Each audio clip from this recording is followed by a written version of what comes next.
हमारी शहादत से ये देश अपने आप पर गुमान करता है। तो तिरंगा किसी के लिए कपड़ा हो सकता है, तिरंगा हमारे लिए एक जिंदा आत्मा है। और शहीद तिरंगे में लिपट के आता है, उसके धागे धागे रेशे रेशे में लहू के धारे बहते हैं। और यही तिरंगा हमारे देश का प्रतीक है, जो हमारी आत्मा है, और यही हमारा कफन है। 1 लाख सैनिकों का लहू इस तिरंगे के धागे रेशे रेशे में बहता है। बता देना चाहता हूँ उस मंच से इस सरकार को कि या तो हमारी मांग स्वाभिमानता के साथ में मान ले, हम भीख नहीं मांग रहे, हमारा हक लेने के लिए आए, किसी भी सूरत में लौटेंगे नहीं।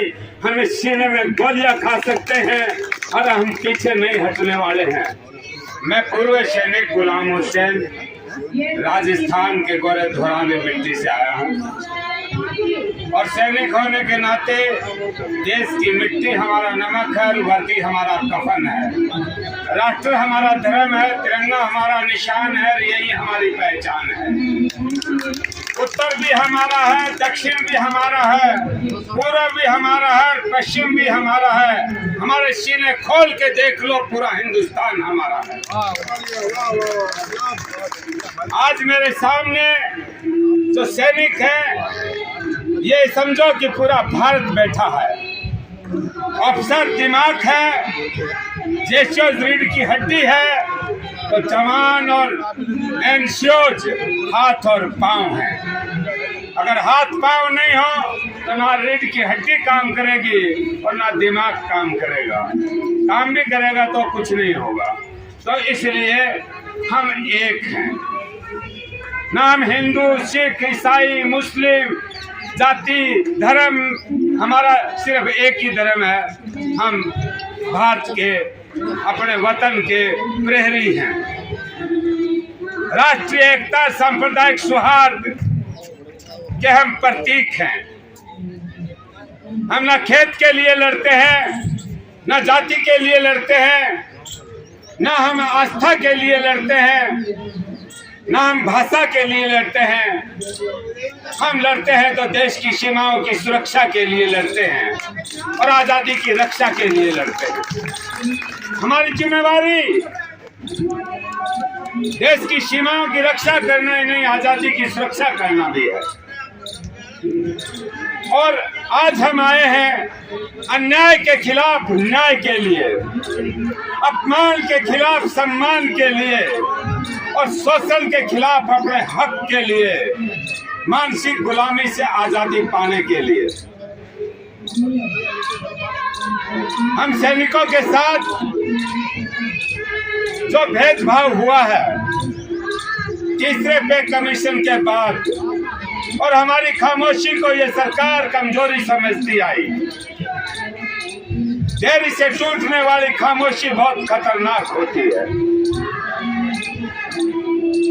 हमारे आज आप लोगों को इस बात का मालूम होना चाहिए, और अपने अपने जिसके पास मोबाइल है वो लाइव चालू कर दे तो बहुत बढ़िया होगा। इस बात का मालूम होना चाहिए कि हमारे साथ कितना घोर अन्याय हुआ। सरकारों ने हमारी तरफ नहीं देखा, और ना हमारे अफसर साहिबान ने हमारी तरफ ध्यान दिया। सरकार को भी इस बात को याद नहीं दिलाया कि आज हमारे जवान कहाँ जा रहे हैं। 70 से पहले एक अध्यापक प्राइमरी का, उसकी 50 रुपया बेसिक होती थी, और हमारे सेना के जवान की 55 रुपया होती थी। अफसोस कि आज प्राइमरी का अध्यापक रिटायरमेंट के वक्त 76,000 पर चला जाता है, उसकी 38,000 बेसिक पेंशन होती है। उससे पहले उनकी पेंशन कम होती थी, और हमारे जवान की पेंशन 18 से 21,000 है। जवान एनसीओज, यहाँ तक कि नायक सूबेदार 24,000। आज 25,000 रुपया जो फोर्थ ग्रेड का केंद्र का कर्मचारी है, चाहे वो स्टेट का कर्मचारी है, और हरियाणा को उठा लेंगे तो हरियाणा में तो ये ले आए 8, 16, 24, 32 4 जंप होते हैं, उसकी तो और ज्यादा लगती है। क्योंकि हमारे को ये लाभ प्रमोशन का नहीं मिलता। हमारे को ये प्रमोशन का लाभ 4, 8, 12, 16 के हिसाब से नहीं मिलेगा, तब तक हम पेंशन में पिछड़े रहेंगे। बहुत बारीकी से हमें अध्ययन करने की जरूरत है। हमारे वेतन भत्तों में काफी विसंगतियां हैं और ये देख लो कि आज एक टीचर रिटायरमेंट पे 38,000 रुपया पेंशन ले रहा है, जो प्राइमरी सेक्शन में टीचर लगा हुआ, 3rd ग्रेड का टीचर, प्राथमिक अध्यापक, और हमारा जवान एनसीओज वो 18 से 21,000। तो हम कहाँ खड़े हैं? हमारी जो 70 से 75% होती थी उसको ये 33% पे गिरा दिया।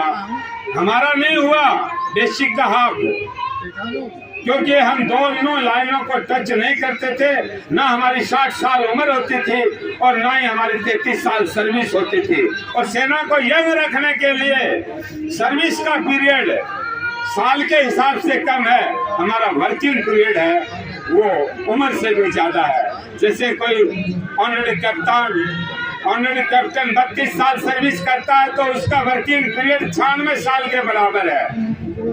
जो 24 साल हवलदारी की करता है उसकी वर्किंग पीरियड 72 साल के बराबर है। और 17 साल जो जवान वर्किंग करता है, ड्यूटी करता है, उसकी 51 साल के बराबर है। क्योंकि हम 24 घंटे के रन हैं, 24 घंटे रन रहते हैं, ये 8 घंटे ड्यूटी वाले नहीं है। उनका वर्किंग पीरियड हमारे से कम है। बेशक उनकी 33 साल सर्विस है, लेकिन वर्किंग पीरियड निकाल लेंगे तो उनकी साल में 150 दिन छुट्टी है और 200 दिन ड्यूटी है। और उस 200 दिन में उनके 8 घंटे ड्यूटी। बहुत कुछ है करने के लिए। और हमारे अफसर साहिबान ने भी हमारे तरफ ध्यान नहीं दिया और हमने भी कभी अपनी तरफ ध्यान नहीं दिया। नहीं लगती मेरे नाम के आगे अकलबंदी, मेरे पास डिग्री तो नहीं है, माना कि मुझे चेक पे दस्तखत करने नहीं आते, अपने हुनर से लोगों के दिलों पे नाम लिख दिया करता हूँ। आज हम सेना के जवानों को सड़कों पर रहना पड़ रहा है। इस बेहया, बेशरम, बेगैरत सरकार को शर्म नहीं आती, हमें शर्म आती है कि आज हम सड़कों पर हैं। सेना को धरना प्रदर्शन करने की जरूरत नहीं पड़नी चाहिए। सरकार को खुद से खुद हमारे हक और हकूकों का ख्याल रखना चाहिए। लेकिन ये गूंगी बहरी सरकारें हमें आजाद भारत का गुलाम नागरिक समझ के रखा है। जिस देश की फौज आजाद वो देश गुलाम, और जिस देश की फौज डिसिप्लिन के अंतर्गत गुलाम होती है वो देश आजाद होता है। जब देश गुलाम था तो हमारी आजाद हिंद फौज थी, और जब देश आजाद हुआ हमारे आजाद हिंद फौज के जवानों ने, सैनिकों ने अपने प्राण निछावर करके गुलामी की बेड़ियां काटी, तो हम आजाद हिंद फौज के हम सैनिक बने, हम उनके उत्तराधिकारी हैं।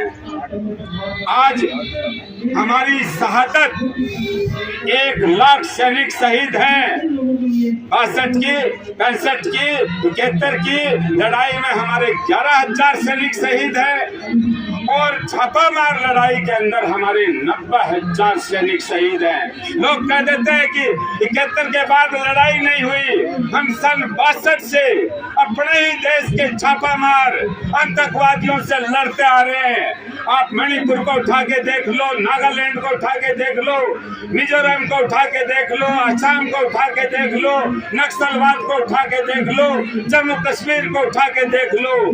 हमारे देश के लोगों ने 90,000 सैनिकों के प्राण हर लिए, जिसके अंदर 650 के लमसम अफसर शहीद हैं, 6,500 के लमसम हमारे जैशो साहिबान शहीद हैं, और 93,000 से ऊपर हमारे जवान और एनसीओ शहीद हैं। हमारी शहादत से ये देश अपने आप पर गुमान करता है।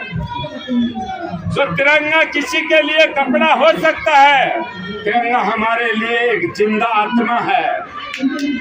हमारे लिए एक जिंदा आत्मा है।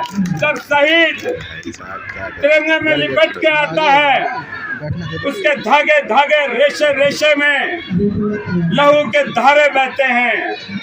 स्वतंत्रता सेनानियों ने गोरे अंग्रेजों के साथ लड़ाई लड़ी, लाखों कुर्बानियां दी और इस तिरंगे के अंदर लिपटे। ये तिरंगा स्वतंत्रता सेनानियों की देन है और यही तिरंगा हमारे देश का प्रतीक है, जो हमारी आत्मा है और यही हमारा कफन है। 1 लाख सैनिकों का लहू इस तिरंगे के धागे रेशे रेशे में बहता है और हमें ये कल कह देंगे कि आतंकवादी हैं, ये टुकड़ा टुकड़ा गैंग है, तरह तरह के लांछन लगाएंगे।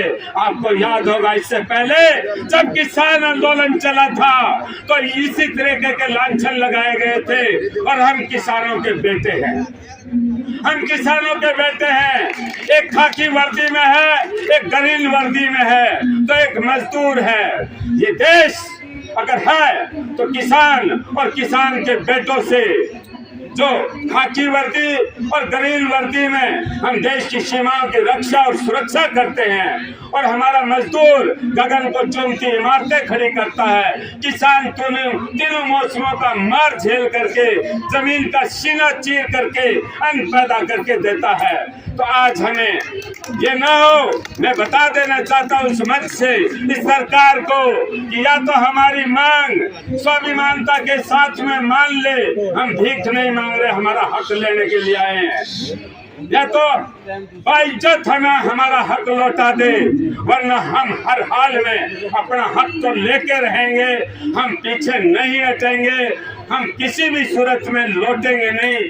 हमें सीने में गोलियां खा सकते हैं और हम पीछे नहीं हटने वाले हैं। जब दुश्मन की ललकार होती है एक सैनिक को, तो पैरों में जवानी नाचती है, हाथों में ताकत आ जाती है, सीने सुलगने लगते हैं, आंखें चश उठती हैं, दिलो दिमाग सरगोशियां करता है युद्ध की कलाओं के लिए और ये कदम आगे बढ़ते हैं विजय श्री पाने के लिए, इंच करते जाते हैं, वतन की मिट्टी जख्मों पर लगा करके आगे बढ़ते जाते हैं, तब से निकलाते हैं। काली में अंधेरी रातों में तपते रेगिस्तान पे उछाले मारते हैं और नदी नालों को क्रॉस करते हुए जंगलों को चीरकर पहाड़ों के सीने पे चढ़ जाते हैं, उसी सा फिलाई दीवार की तरह डटे रहते हैं, तब से कहलाते हैं। हवा में परवाज करते हुए समुद्रों की लहरों पर बैठ करके दुश्मन से टकरा जाते हैं, दुश्मन को चूर चूर कर देते हैं, तब सैनिक कहलाते हैं। ऐसे ही नहीं है सैनिक कहलाते, हम सिर्फ एक ही भाषा जानते हैं, हमारे देश का स्वाभिमान सर्वोपरि रहे, हमारे देश का सर किसी के आगे झुके नहीं। तो इस देश की सरकार को चलाने वाले सरकार के नुमाइंदों को भी चाहिए कि हमारे सैनिकों का सर किसी भी सूरत में झुके नहीं। हमें हर हाल में जो 3rd ग्रेड का एक टीचर होता है उसकी जो बेसिक पेंशन है उससे कम हमें मंजूर नहीं, उससे कम हमें किसी भी सूरत में मंजूर नहीं। अब ये सरकार को देखना है कि हमारी 38,000 बेसिक करनी है या नहीं करनी है।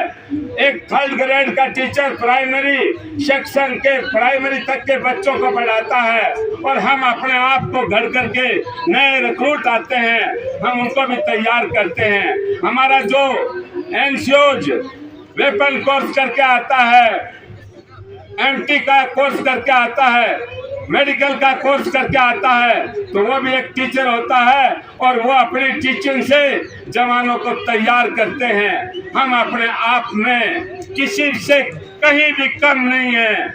इसलिए मैं कहना चाहता हूँ सरकार को कि बुज़दिलों के हाथों में कभी राज नहीं होता और जो सर झुका के चलते हैं उनके सर पे ताज नहीं होता। हम सर उठा के चलने वालों में हैं और याद रखे सरकार, अगर हमारे हकों को नहीं लौटाया तो हम ताज भी छीन लेंगे और राज भी छीन लेंगे। जय हिंद, जय भारत।